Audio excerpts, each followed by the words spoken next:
আসসালামু আলাইকুম। আমি সুমনা সিদ্দিকা।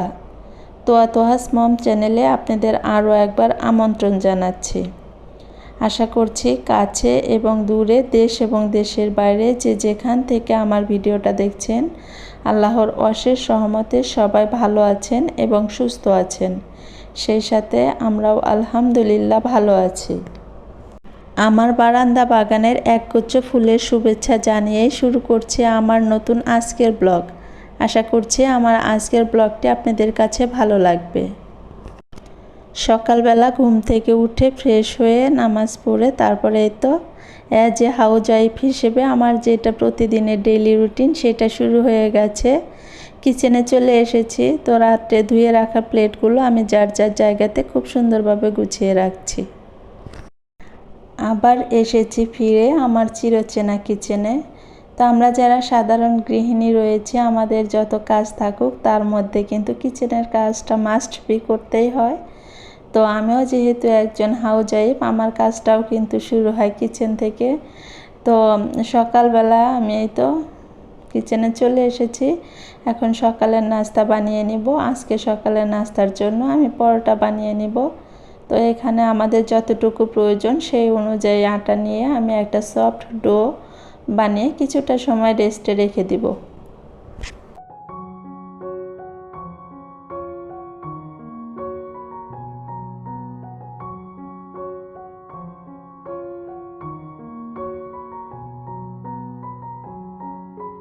আটা দিয়ে যে কোনো খাবার বানানোর জন্য যদি আটাটা খুব ভালোভাবে মথে নেওয়া যায়, একটা সফট ডো তৈরি করা যায়, তাহলে কিন্তু সব কিছু বানানো অনেকটা সহজ হয়, সেই সাথে অনেক বেশি সফট থাকে।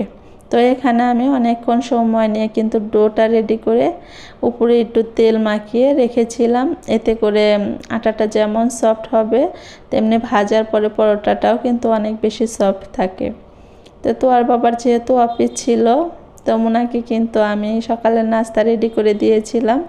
উনি খেয়ে চলে গেছে। এখন আমাদের জন্য আমি বাদবাকি পরোটাগুলো একে একে বানিয়ে নিব।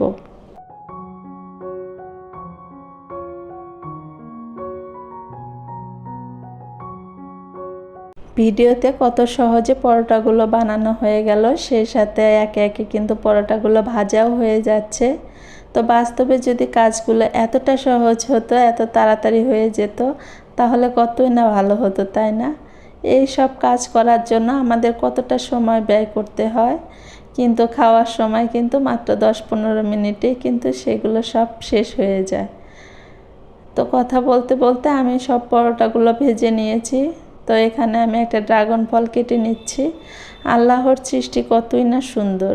এই ড্রাগন ফলের কালারটা এত বেশি সুন্দর, সেই সাথে ভিতরের বীজের অংশটা দেখতে কিন্তু মাশাআল্লাহ অনেক বেশি সুন্দর লাগে। তো গত রাতের মুরগির মাংসের তরকারি ছিল, সেটা দিয়ে আমরা পরোটা খেয়ে নেব। তো এখানে ছেলে মেয়ে সহ আমি 3 জনে মিলে আজকে সকালের নাস্তা করে নিচ্ছি। এই তো আমাদের সকালের নাস্তা এতটুকুই ছিল।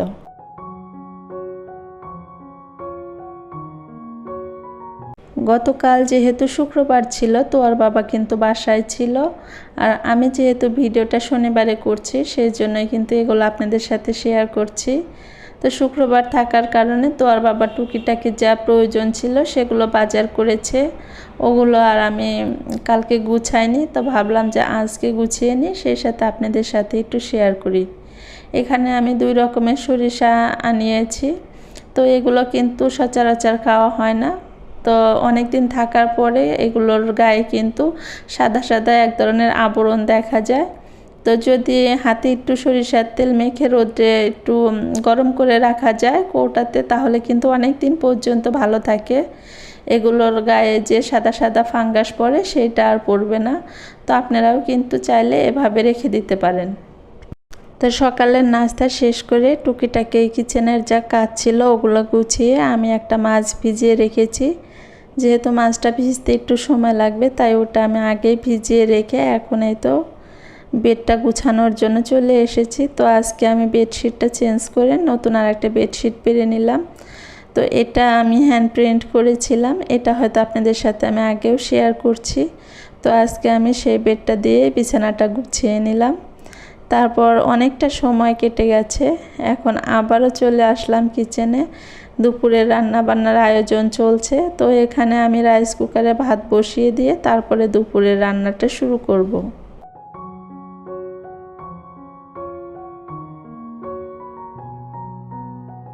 আজকে দুপুরের রান্নার আয়োজনে থাকছে কাঁচকলা দিয়ে ইলিশ মাছের তরকারি, যেটা আমাদের কাছে ভীষণ মজার একটা খাবার।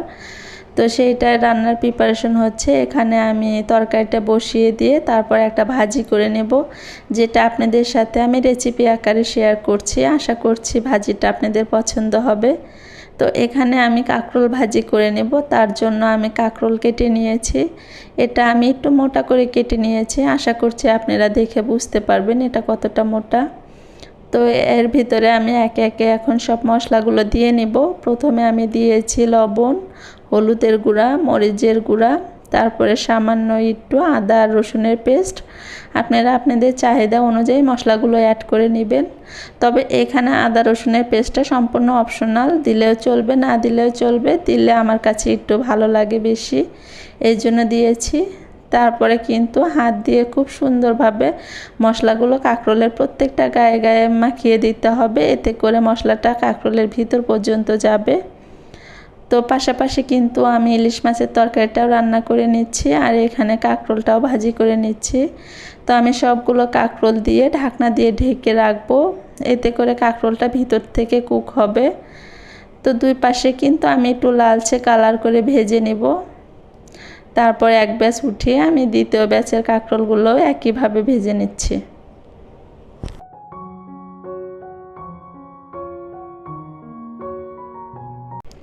কাঁকরোলগুলো উঠে নেওয়ার পরে আমি সেম প্যানে সামান্য আর একটু তেল দিয়েছি, দিয়ে এখানে আস্ত জিরার ফোড়ন দিয়েছি। তারপরে এই তো কিছুটা পরিমাণ পেঁয়াজ কুচি আর সেই সাথে 2টা কাঁচামরিচ কুচি দিয়েছি, এতে করে কাঁচামরিচের ফ্লেভারটা কাঁকরোলের ভিতরে প্রবেশ করবে আর সুন্দর একটা ফ্লেভার আসবে। তো এখানে আমি সবগুলো কাঁকরোল দেওয়ার পরে সামান্য একটু জিরা গুঁড়া দিয়েছি, দিয়ে এখন এটা আমি উল্টে পাল্টে কিছুটা সময় অল্প আঁচে ভেজে নেব। আর একটা কথা, আপনারা যদি কাঁকরোলের বিচিটা পছন্দ না করেন ওটা ফেলে দিতে পারেন। আমাদের যেহেতু কোনো প্রবলেম নেই সেই জন্য কিন্তু আর আমি ফেলিনি। তো আপনি চাইলে কিন্তু এটা ফেলে ভাজতে পারেন। তো আশা করছি আমার রেসিপিটা আপনাদের কাছে ভালো লাগবে। যারা সবজি খেতে পছন্দ করেন আশা করছি আমার এই ভাজিটা আপনাদের কাছে ভালো লাগবে। অবশ্যই একবার ট্রাই করে দেখতে পারেন। তো রান্না শেষ করে আমি কিচেনটা খুব ভালোভাবে পরিষ্কার করে নিয়েছি।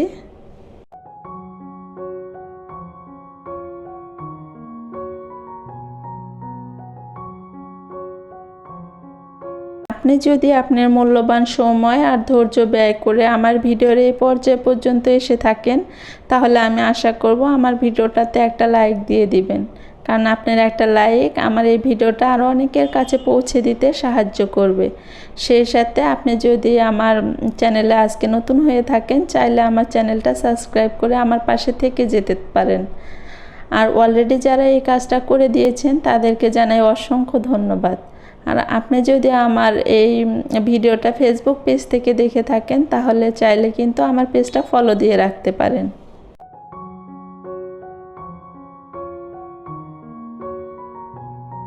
গত বৃহস্পতিবারে আপা বাড়িতে গিয়েছিল। তো বাড়ি যাওয়ার পরে কিন্তু আমার আপা বাড়ির টুকিটাকি যে ভালোবাসা ছিল সেগুলো আমাদের জন্য পাঠিয়েছে। এখানে আমাদের বাড়িতে একটা মাত্র জাম্বুরা গাছে ফার্স্ট টাইম একটা জাম্বুরা ধরেছে। তো হাফ তো বাড়ির সবাই মিলে খেয়েছে আর হাফ আমাদের জন্য পাঠিয়ে দিয়েছে। আর এখানে আমার আব্বা তার নাতি নাতনির জন্য কিন্তু চকলেট, তারপর কেক, বিস্কিট এগুলো পাঠিয়েছে। বাচ্চারা কিন্তু এসব খেতে বরাবরই পছন্দ করে, তো ওরা তো ভীষণ খুশি। তো ওদের খুশির মাঝে দিয়ে আর এই ভালোবাসার জিনিসগুলোর মাঝে দিয়ে সেই সাথে আপনাদের সুস্থতা কামনা করে আমি আমার ভিডিওটা আজকে এই পর্যন্তই রাখছি। দেখা হবে পরবর্তীতে নতুন কোনো ভিডিওর সাথে। সেই পর্যন্ত সবাই ভালো থাকবেন, সুস্থ থাকবেন, সবাই সবার জন্য দোয়া করবেন। আল্লাহ হাফেজ, আসসালামু আলাইকুম।